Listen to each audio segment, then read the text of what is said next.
Hi everybody, this is your listening homework. Listen and fill in the blanks. Okay, we can start. The Amazon rainforest is a beautiful place. There are long, wide rivers and huge forests. There are also lots of animals that call the Amazon home.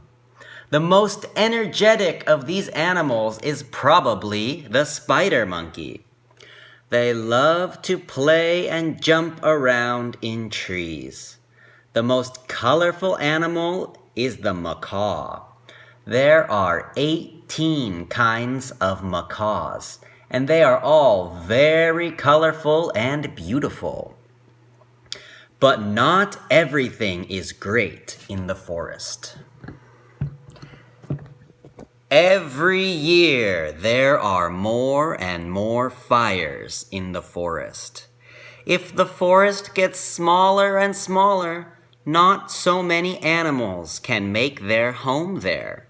If we don't help save the forest, maybe one day there won't be an Amazon rainforest to visit.